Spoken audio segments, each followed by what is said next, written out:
Hey there, it's time for the show, the Tatiana Show, where you make friends and talk life and crypto.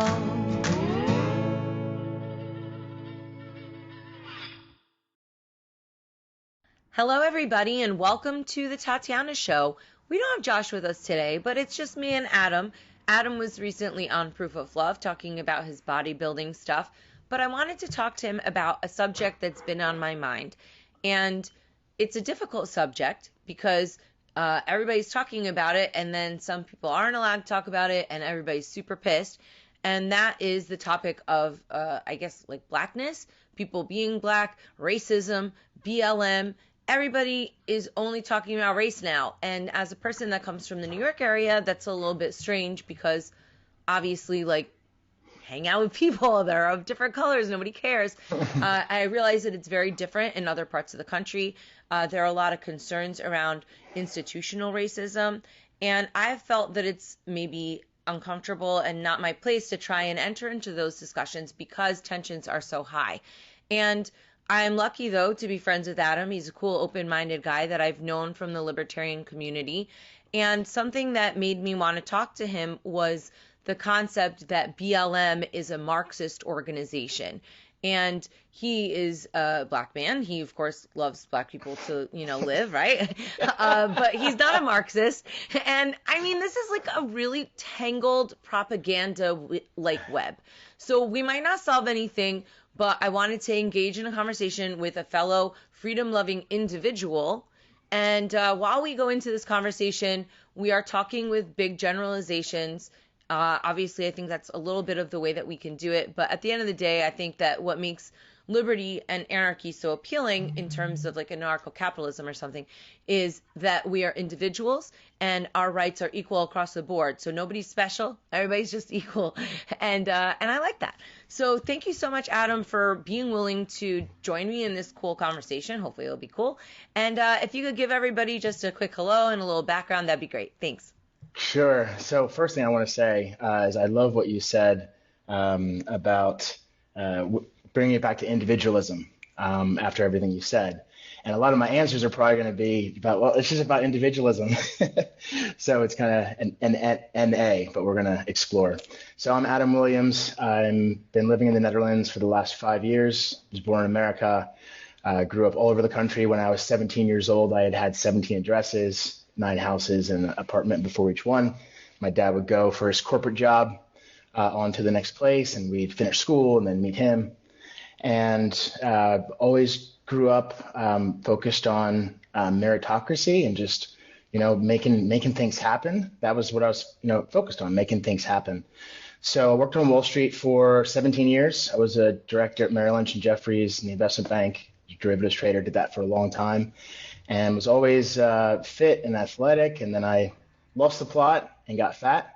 And so now I'm an online strength and healing coach, and I'm an avatar master, and I'm a bodybuilder in the natural bodybuilding space. So that's what I'm up to now.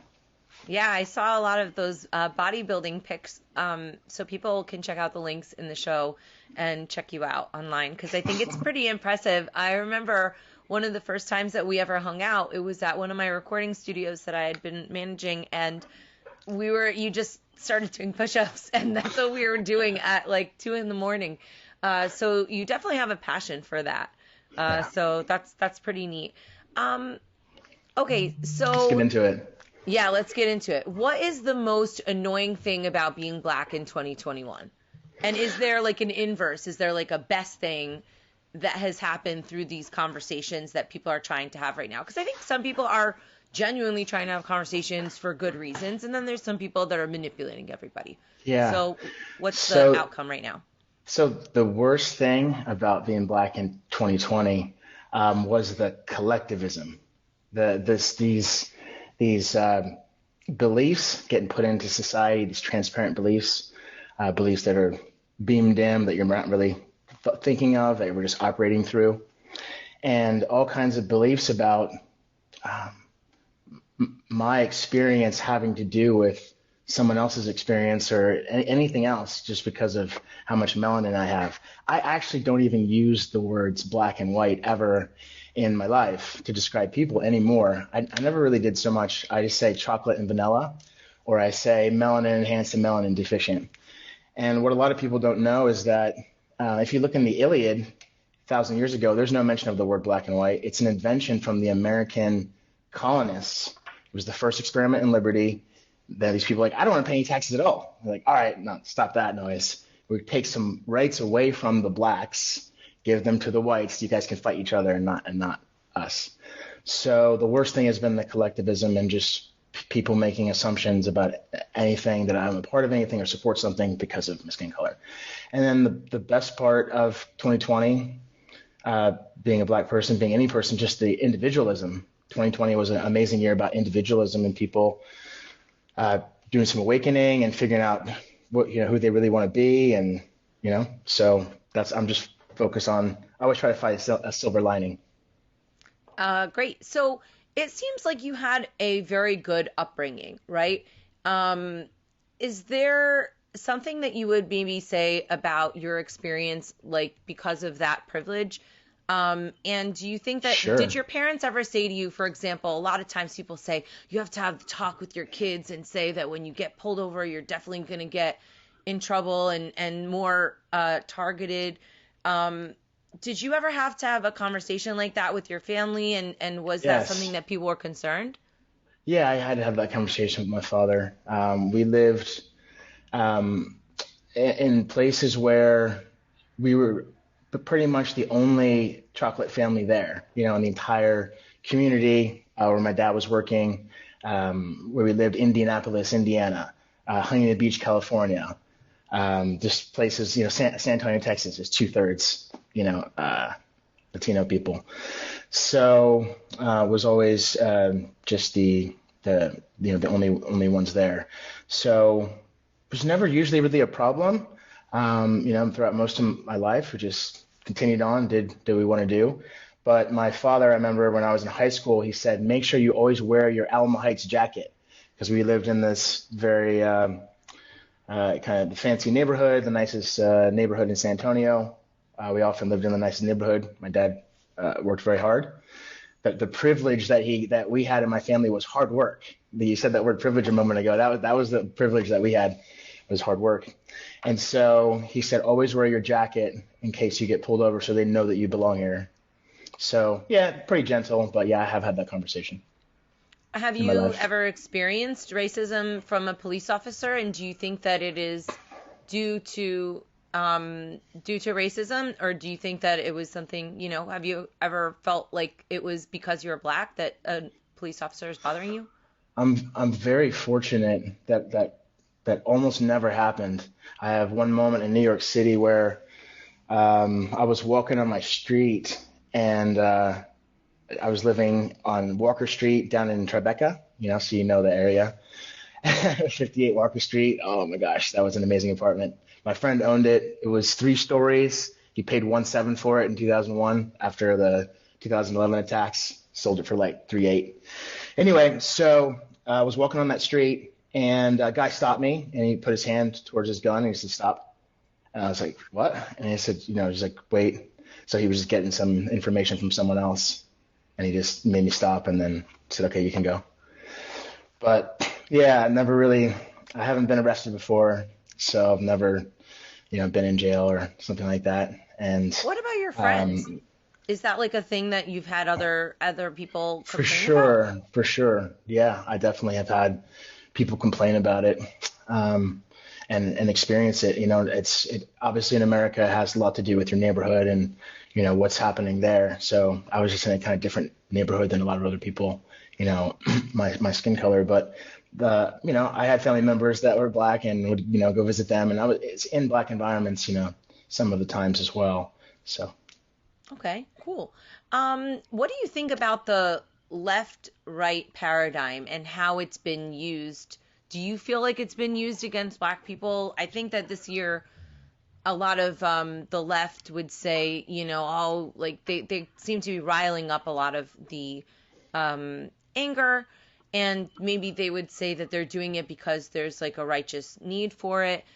do you feel like this has become politicized? Do you think that there's a place for a party to have a position? Like, how do you feel about that? I would think it would make you feel a little bit used. I think it's a complete weaponization, that's happening. I mean, I don't believe in the left-right paradigm, as something I did before. One of my earliest memories of politics was being in Bridgewater, New Jersey. So Bridgewater, New Jersey, Somerset County. And again, only one of the only chocolate children there in the school, fifth grade. And it was Dukakis versus Bush. And we were screaming, Dukakis! And the other kids are going, we want Bush! And that was the first time that I remember that the fervor of political excitement. So yeah, I don't see it as something helpful. I look at what Doug Casey says. Doug Casey, the resource investor. So he says the left in America is the evil party and the right party is the stupid party. And so, yeah, I think that there's a lot of communistic and Marxist and victim consciousness and scarcity and control things happening on this left side of the equation. And then on the right, there's the acquiescence to the war on terror for 19 years that they just got finished with. So it's, evil and stupid. How do you know that an incident is based on racism? I'm thinking about how you were talking about the police experience, right? And Yeah. some people would say, well, if you're told that there's racism all the time, then you're always going to see it. And I think that seems reasonable, right? But it's also super annoying if somebody says that because it does happen and then it feels like people are gaslighting each other and that's super insensitive. So how can you be like... Discuss it. Yeah, I mean, how do you work around that? So the biggest two tools we have to communicate are compassion and empathy. So just trying to find some common ground, maybe say things in the most exploring way, that's the most general way to kind of get to what you're talking about. And then we have two tools in the fight against lying, and that's tact and omission. So it's how you say something and which parts you put together and just stick with what you're trying to talk about. Okay. What do you think about BLM specifically? Do you support that organization? Because from my research, most of their donations went to the Democratic Party candidates. Yeah. They were mostly white anyway, which I think it's just annoying to put people in office because of their skin color. I just think that's weird. So what do you think of BLM? And then I'd like to talk about affirmative action things because as a female, sometimes we get that too. Sure. So, but yeah, with the first one, BLM, Marxists, cool guys, maligned by the public. What's the story there? It's niet good, niet normaal. That's what we say in Nederlands. We're praten Nederlands. Niet normaal, meneer. It's not normal. So, yeah, something's up there. It's not an organization. It's obviously the message. Sure, all lives matter. Black lives matter. Blue lives matter. But dividing people up is not good. And it's Black Lives Matter Inc. There's some hidden agenda behind it to divide and control and obfuscate, and it doesn't solve the problems because it doesn't empower people, and it's victim consciousness, and it's divisive, and it was violent before, so it's what communists do, I mean, we can study communism in many countries and the cycle of denigrating the productive people and taking all the stuff and running out of food and saying it wasn't real communism. So, that's how I see what it is. I've never done one post about it, never, worn the t-shirt. No. And I don't see many other worldly thinking, big picture ability that have the ability to multi-dimensionalize things, people that are chocolate supporting it. But Eric July doesn't support it either. Have you felt welcome in the Liberty community? Have you ever felt like left out or anything like that? No. You're a friendly guy. Do you think other people have, I mean, because I would not want to make anybody feel bad. Talid's there. He's chilling. He's not as gregarious as I am, but he's there in the suit chilling. So It's no problem. Yeah, there's all different folks that are there, and it's definitely a great environment. I've been coming to those events since 2013. I was at Mark Passio's natural law presentation that has 100,000 views. It's 9 hours. So I've been going to these events for a while. Always felt welcome because it's about the individual. It's about what we bring to the table. It's about third-party verification. You know someone who's a friend of someone, so now you can trust them to talk and do something. And the spirit of the Liberty community, because I know you and I have definitely had different moments with Liberty community, and we love it and hate it, and it's back and the people and this and that. But the spirit is about non-aggression principle and us all having the same equal rights, not having some parasitical political class that's got rights we don't have. I think that's a great point. There's so many places that I want to go with this conversation, so I'm keeping notes and stuff like that. Do you think that there is a reason why, for example, people say, oh, well, there's not a lot of black people in libertarianism or something? Do you think that there's, I don't know, like, do we have to do something in order to go and reach out to people based on their skin color?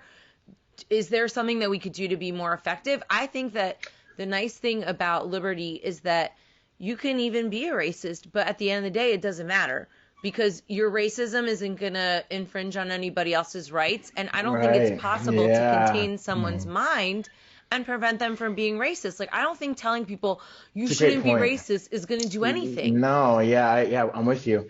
So I have a nice story about that. I met a guy when I was at the Avatar course. I was at the Avatar course. I'm an Avatar master, teach a 10-day online spiritual course. Used to be in person before COVID. And so I was in the hotel, and I walked past this guy. And then I processed what his T-shirt said. And I said, what's up with the Rhodesia shirt? And because his shirt said something like, yeah, Rhodesians never die. Okay. And so he basically jogs back to me. He gets right in my space, like I do to people.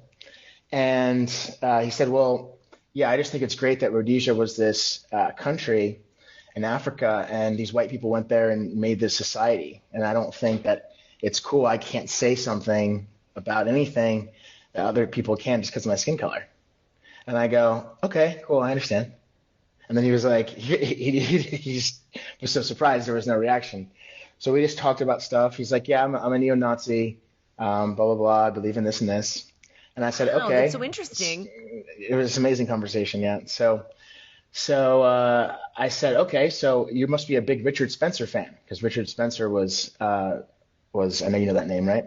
No, but my audience doesn't, and I don't know. So if you can give us, what is he, Richard Spencer was some alt-right guy like 4 years ago or something. Wasn't he like punch a Nazi? He got punched or something? I don't remember. When I read the post the other day and it said that, I couldn't even remember who this guy was. I remember who Chris Cantwell is because apparently he said my name on his show talking about an episode that Larkin Rose and I did, and was talking shit about the peaceful things Larkin and I were saying. Anyway, so I said, you must be a big Richard Spencer fan. And he said, no, I'm actually to the right of Richard Spencer. I consider him a cup. And I said, so who's your top guy? He said, Ron Paul. And I go, dude, Ron Paul is also my top guy. And he's like, he was just stunned, and this is like, yeah, I'm like that. Like, you saw the story of there's a black man who got 500 people out of the KKK or something. Like, that's me. I've been the best black friend to like fucking 1,000 white people because I was always the only one there, and I've been in 40 countries. Like, I was the only one that was in that country, that they got to talk to. So anyway, we had a fine conversation and left each other. And yeah, if people are, he said he believed in the golden rule, which is like non-aggression principle. So yeah, that's a perfect example of what you're saying. So yeah, it's everything comes down to beliefs. And if you are looking for an experience to happen, you're going to create that in your life. If you're not looking for it to happen, then it's less. So it has to do with your filter and how you experience life. Yeah. Wow. That's such a cool story. Thanks for telling me that. So what do you think about defunding the police? Do you think that as a specific method would be helpful? Because before I'll preface it with this, I would say that oftentimes BLM is misprescribing the medicine, right? And they're not really quite right, because what I would say, Yeah, in order to make the police be better, end civil asset forfeiture, end the drug war, of and course. Yeah, oh God, there was one more, but I forgot. But those two right there, good enough for me. You would end so yeah, many different problems, I think, right sure. there, from unwanted police interactions. Yeah. What do you think is better? Because arguably, maybe the defunding of the police would result in more violence. Do you think that the neighborhood can handle that better themselves?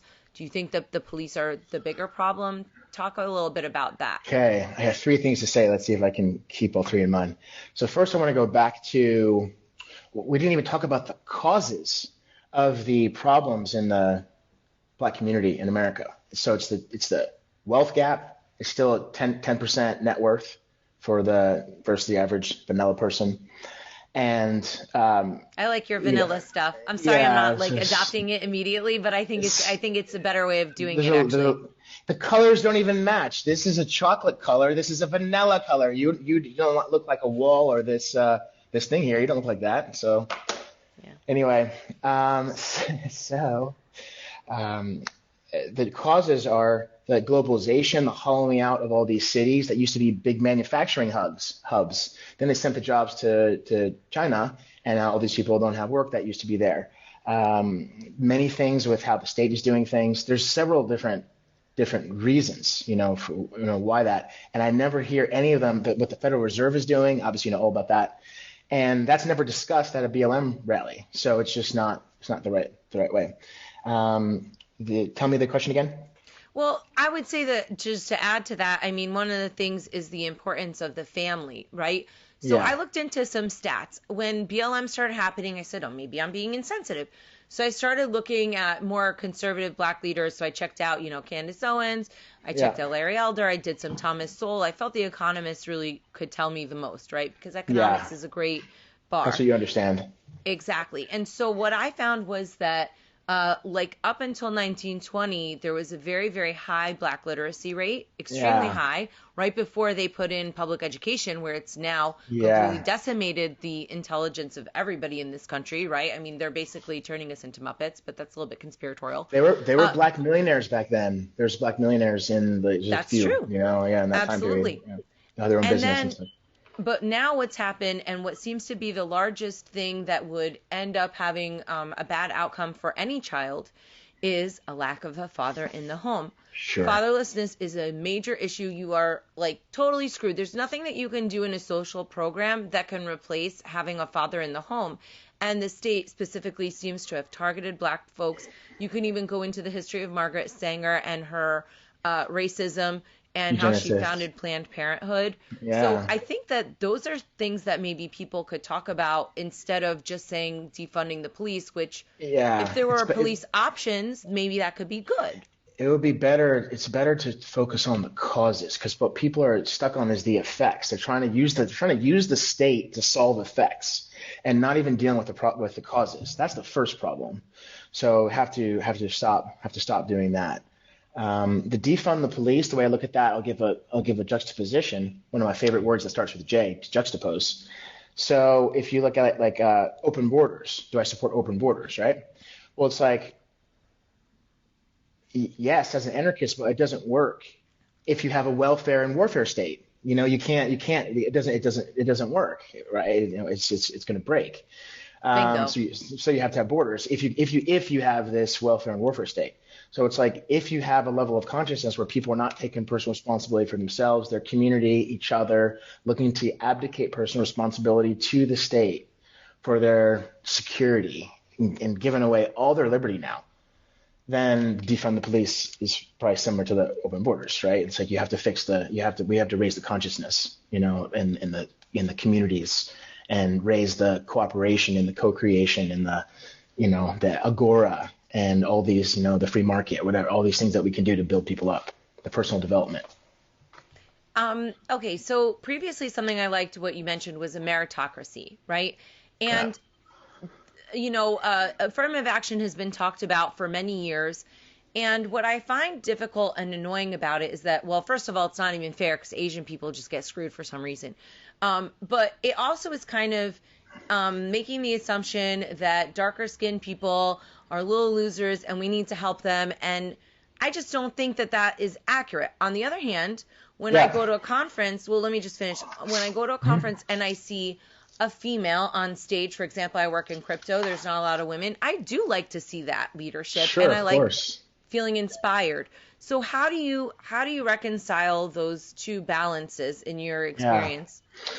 So I have a good answer for affirmative action because it's based in voluntarism, and it's actually congruent with my choices in my life and my family's choices before I knew what voluntarism or libertarianism or anarchy even was. So in order to help people, it is always preferable to use charitable, voluntary organizations versus coercive state organizations. We never used coercive state organizations in my family. I got scholarships and I did things from a philanthropic and charitable perspective. The best one was called SEO, Sponsors for Educational Opportunity. It started in the 70s when there was 0 Black people on Wall Street, like none. And so I wanted to find the kids in university that had the best aptitude and could go and compete. And that program actually became the #1 hiring tool for all the Wall Street banks, even more so than any one particular school. Okay, because all the kids there are from Rice, like me, and Duke and Yale and whatever. And so, yeah, that was an amazing experience. And then I had a 10-year trading career, 17-year total career. I made millions after that experience because I got my foot in the door through an organization called Sponsors for Educational Opportunity. So that was awesome. But like I said, that was a charitable organization, and it's all good. And when I look at anything the state's touching, I see coercion and corruption. So that's what happens also. The state seems to remove the impetus for charity that is natural in people, especially in America. People are very charitable, but because the state has taken over education, everything that basically touches, I mean, we're basically their servant class, and it proves itself every day. And it makes me so angry because instead of coming together, there's so much division right now, and there's stupid people talking about let's come together, blah, blah, but they're not recognizing the true fury of either side. Like there has to be some kind of a concession.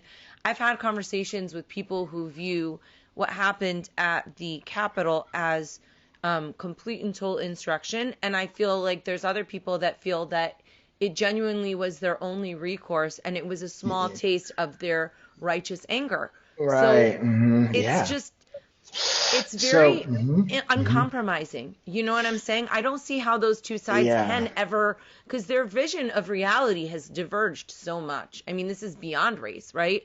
And I would hope that it would be, right? Because it's like the really awake people, and then there's the woke people, which are just, I don't know, weirdos, commies, essentially. No? Yes, yeah. Am I allowed to call people commies? I like doing it. It makes me feel like I'm in the 50s. But it's true. And like I used to hear about how everybody would hate the commies, and I was like, oh, the poor commies. And now I think, no, get them. But now there's actually a very scary time in history where people who have views like us are being censored, are being labeled different kinds of terrorists, even though not advocating for terrorism of any kind. That's absurd. I saw all these. The DOD has all these labels now. People who make liberals uncomfortable was a label or something like that. Like I don't know. I mean, I think it was this. Maybe that was just in the article, but it was violent, anti-government, then this, then rape. They have all these labels for people. It's completely nuts. Completely nuts. I'm not. You like to say commies. I like to say slaves because it makes me feel like I'm back in the slave revolt. But commies will get you into their evil cult, like whereas a slave is just a victim. I think that the commies are victims mentally because they have a mental prison and they have a perception of life. Like what I've always found really interesting, especially this past year, was how they're saying, oh, it's so counterculture to be in BLM, but every single corporation donated a ton of money. It was essentially almost a little bit like a laundry, because they're basically going into Democrat pockets. And then one of the big headlines was that BLM won't, Biden's office won't even meet with them. So it's just completely disingenuous. I don't know why anybody believes this. Yeah, I mean, I see this farce in so many things. I see COVID exactly the same way. It's complete overreaction, complete divorce from reality. Like people are experiencing something that I'm not experiencing and other people are not experiencing. So yeah, I agree with you 100%. And that's why we have to get back to principles. We have to get back to common understandings. We have to get back to the causes.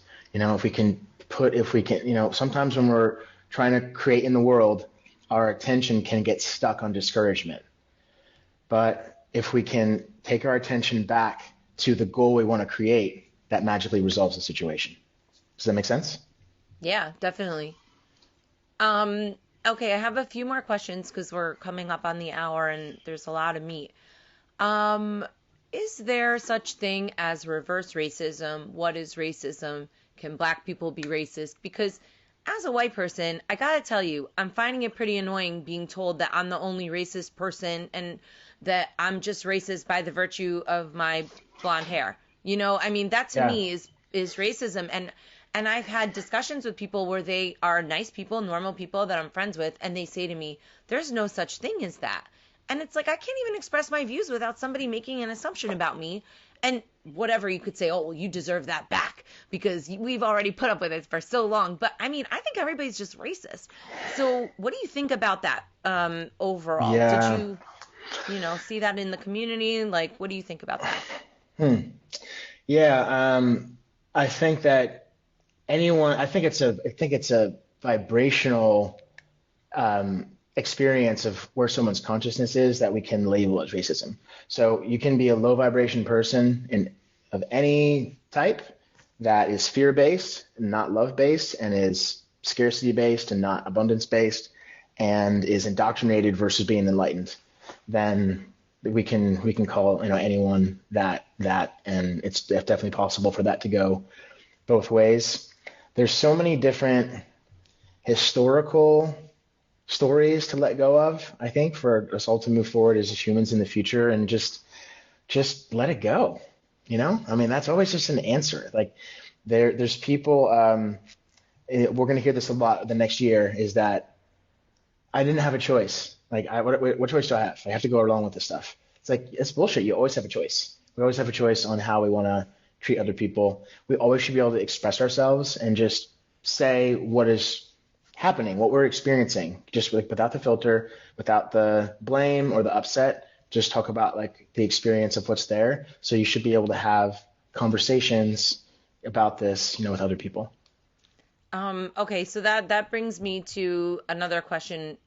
How can people be friends with other races without it being weird about race? Is there a way that we can say, I mean, am I supposed to go to my black friends and say like, hey, have you ever experienced racism? Do you want to like cry on my shoulder? I mean, I don't think that that's good, but I also want to actually care. Like, I want to know if there's something that I did or somebody else did. Like, I want to be a part of their experience, but I don't want it to be patronizing. And I also clearly feel uncomfortable with that being patronizing. So how can somebody engage in being supportive without being like, I don't know, asking about the black experience every time? Let me respond to your question with a question. Okay. What do you think is it like a definition of being a friend? Like what's being a friend? Being able to talk to somebody openly, I would hope so. Great. So I was going to say genuine interest. Genuine interest, being able to talk to somebody openly. So that's the answer. Are we supposed to say something like, hey, I know there's been a lot of racial tension going on. Do you have anything on your chest that you want to talk about? Is that something that people should make an attempt to do? That seems weird to me. It is. I would think you would want to be observant and kind and genuinely interested in this person enough that if they want to share that, they can. Okay. That's a completely opposite way to think about it.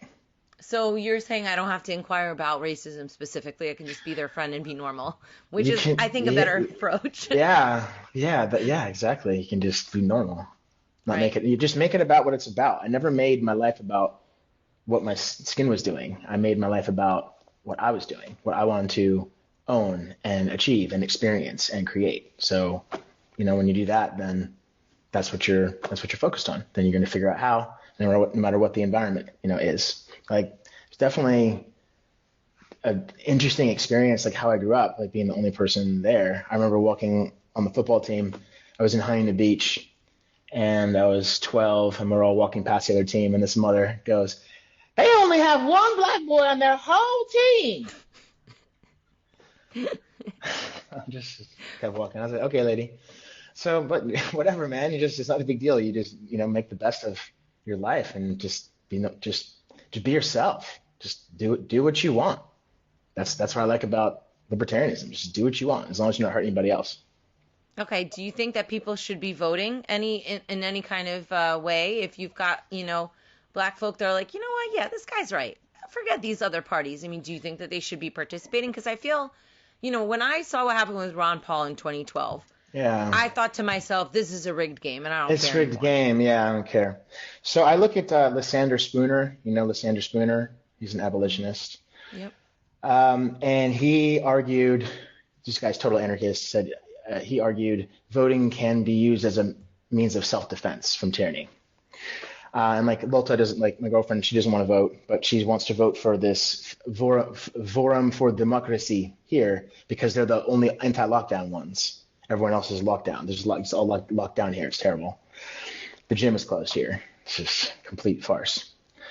So voting can be self-defense against tyranny, but I'm just on that topic. I'm for just moving beyond and just going to a voluntary, consensual blockchain, something reality, decentralization, something, because this whole system is corrupt and unreformable, and we've been seeing that for many years. Ron Paul in '08 and 12, what's happening with many corporatist and crony capitalism things happening. It's just, I think we'll be better served as humans when we just leave the state in the dustbin of history. This is not anything to do with black stuff, but what do you think about being able to engage, and I think it's similar in this way, right? With people who are afraid of coronavirus. For example, I have friends who have family members that are in the hospital, and I'm afraid to ask them how that family member is because I'm anti-mask. And I resent, and I'm going to make this very clear, I resent the assumption that wearing a mask is the healthier option for either me or the other party, which is Uh-huh. why I don't want to wear it because I don't think it's healthy for either, not to Yeah. mention psychologically damaging. But how No. do you have those conversations without being like, oh, COVID is a scam? And I think it is in certain ways, but how do you have that conversation in a way where you're encouraging them to be less fearful without diminishing their experience? So I would say you have to be peaceful in the conversation. Like just now when you were talking about it, you got super animated about it because you're fired up about it. So if you're talking with someone like you were just doing, that's upset about it, they're gonna be like, ah. But if you're just okay, all right, understand. Okay, thanks for sharing.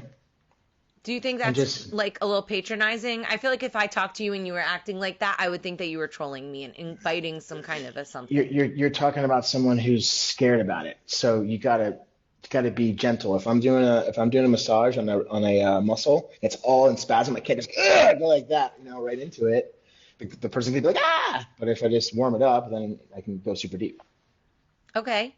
So on a more positive note, because this has been a really great conversation. Thank you for being open and My normal pleasure. about it. I think this might spark some good conversations for some other people. Sure. Um, you are a fitness master. We all want to be more fit. It's 2021. Maybe one day they will let us out of our cages. What can people do to be more fit today and prevent coronavirus the natural way? So number one, get away from everything the state is doing, all of their thinking, all of their drugs, all of their processes. Get away from all of it. Embrace natural and or holistic solutions when available. I did have to get surgery on my finger last year, so I will take the allopathic solution in that one moment, but otherwise, no. Number one. Number two, that's number one. Number two. Number three, get strong, make your body physically strong, build your muscles in your body. Number four, heal your injuries. It's a big one. Heal your injuries so that they're no longer nagging on your creative power. And then number five is when you don't know how to do any of those things or some of them, hire a coach. And Adam teaches everybody, if you want to get ripped, you can be ripped like Adam. I had him do like a stand-up thing, but I don't want to objectify you any more than I already did on Proof of Love. Yeah, that's a serious muscles, guys. Cool. So one time, just give us a quick, what links can people find you at? And then we'll see you guys next time. I have a couple announcements after you. Thank you so much, Tatiana. I really enjoyed this conversation. Awesome exploration. Thank you, dear. Great. So you can find me on Facebook and Instagram, Adam N. Williams, N period, space Williams on Facebook, and at Adam N. Williams on Instagram. And the website for Avatar course is avatar.nl. There's a 7-minute video. Check it out if you're interested in an amazing spiritual experience. If you want to get in shape, then just hit me up on Messenger or DM on Instagram. And I would love to bring you guys into the circle at the Health and Higher Consciousness community.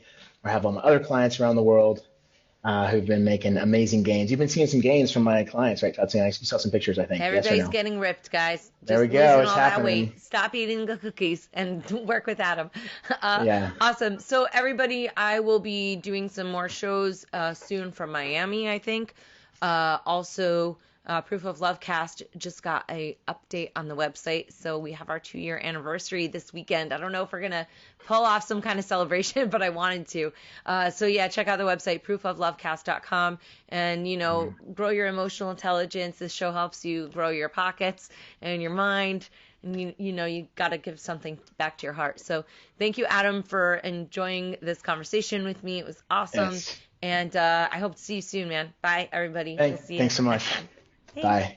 Oh, and subscribe to the show and share it with your friends. That's what I'm supposed to tell people now. Look forward to hearing from you guys. Hit me up. Thanks. Bye. Cheers. What's the point of all this technology without a little love in our lives? Our hosts, Tatiana Moroz, Dr. Stephanie Murphy, and Lauren Kasovitz, have come together to bring you Proof of Love. Go to proofoflovecast.com. The Tatiana Show has been brought to you by CryptoMediaHub.com, a boutique marketing and PR agency for Bitcoin and beyond. Hey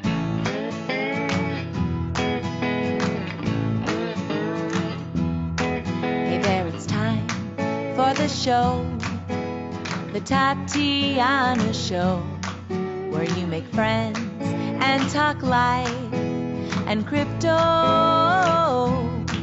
We gotta think and reflect and use lots of intellect with our hearts when we work together.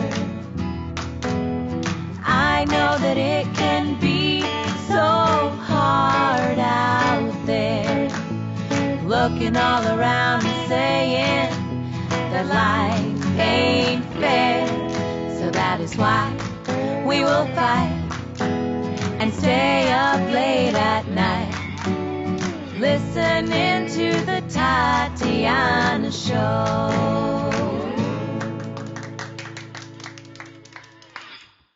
Thank you for listening to the Tatiana Show. Please follow us on Twitter at Queen Tatiana or on Facebook and Instagram at Tatiana Moroz Music. More episodes can be found at thetatianashow.com, and make sure you leave a review on iTunes and tell your friends. You are listening to the Tatiana Show. This show may contain adult content, language, and humor and is intended for mature audiences. If that's not you, please stop listening. Nothing you hear on the Tatiana Show is intended as financial advice, legal advice, or really anything other than entertainment. Take everything you hear with a grain of salt. Oh, and if you're listening to us on an affiliate network, the ideas and views expressed on this show are not necessarily those of the network that you're listening on or of any sponsors or any affiliate products you may hear about on this show.